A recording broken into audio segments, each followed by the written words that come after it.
প্রীতম কোটাল নাকি ভালপুইয়া, ইস্টবেঙ্গলের পরবর্তী রাইট ব্যাক কোন প্লেয়ার হতে চলেছে এবং ইস্টবেঙ্গল প্লেয়াররাও কোন প্লেয়ারকে তাদের পারফেক্ট রাইট ব্যাক হিসাবে পরবর্তী সিজনের জন্য চাইছে।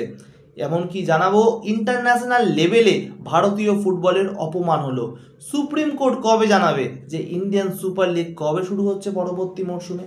প্রথমেই চলে আসছি ওয়ার্ল্ড ফুটবলে কি করে আমাদের ইন্ডিয়ান ফুটবল এর অপমান হলো।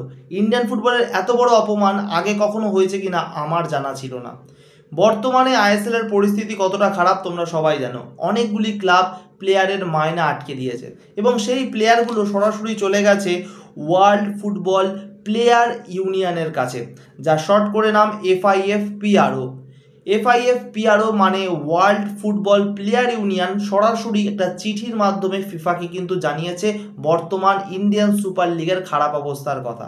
মানে ইন্ডিয়ান সুপার লিগ বা ইন্ডিয়ান লিগটা বর্তমানে ইন্টারন্যাশনাল লেভেলের প্লেয়ারদের টাকা আটকে দিয়েছে, সেই কথা কিন্তু জানিয়ে দিয়েছে। মানে এর শাস্তি কি হতে পারে সেটা তোমরা আন্দাজ করতে পারো যারা ফুটবলের সাথে যোগাযোগ রাখো। এবার চলে আসছি কি হচ্ছে সুপ্রিম কোর্টে। আজকে বিকালবেলা অল ইন্ডিয়ান ফুটবল ফেডারেশন অর্থাৎ কল্যাণ চৌবের টিম এবং কিছু আইনজীবী, আইএসএল এর আইনজীবী, তারা একটা মিটিং করে এবং মিটিংয়ে এটা ঠিক হয় যে বর্তমানে আইএসএল এর যা পরিস্থিতি, যেখানে টাকা আসছে না, সমস্যা হচ্ছে, তার জন্য কিন্তু তারা সুপ্রিম কোর্টে যাবে এবং সুপ্রিম কোর্টে একটা এই নিয়ে বিচার চাইবে। সুপ্রিম কোর্টের লড়াই মানে বুঝতেই পারছো কত লম্বা চলতে পারে। আইএসএল আমরা দেখতে পাবো তো, কিন্তু তার মধ্যেও ইস্টবেঙ্গল দল গড়ার চেষ্টা করছে সুন্দর।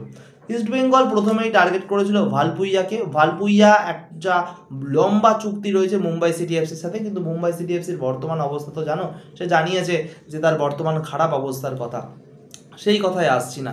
তো ভালপুইয়াকে 2027 পর্যন্ত চুক্তি রয়েছে ভালপুইয়ার সাথে মুম্বাই সিটি এফসি, এবং ইস্টবেঙ্গলও তাকে চাইছে বরাবরইভাবে, এবং অনেকটাই শতাংশ কথাবার্তা হয়েছে, হয়তোবা লোনে আসতে পারে। এবং আরও একটি প্লেয়ারকে রাইট ব্যাক হিসাবে ইস্টবেঙ্গল পছন্দ করেছে, তার নাম প্রীতম কোটাল। প্রীতম কোটাল একভাবে বলা যায় মোহনবাগানের ঘরের ছেলে। মোহনবাগানে বর্তমানে খেলছে না, চেন্নাইতে খেলছে, এবং মোহনবাগানে না খেলা অবস্থায়, তার লিডারশিপ না থাকা অবস্থায় চেন্নাইতে সেরকম ফর্মেও নেই। প্রীতম কোটাল এই বাংলার ছেলে যদি ইস্টবেঙ্গলে আসে তাহলে কি নিজের ছন্দকে ফিরে পাবে, সেটা একটা বড় প্রশ্ন। আগের মতন লিডারশিপ কি করতে পারবে, সেটা আরও একটা বড় প্রশ্ন। তো কোন প্লেয়ারকে তোমরা নিজেদের বেস্ট প্লেয়ার বলে মনে করছো, রাইট ব্যাক বেস্ট প্লেয়ার হিসাবে মনে করছো, সেটা অবশ্যই কমেন্ট বক্সে জানাবে।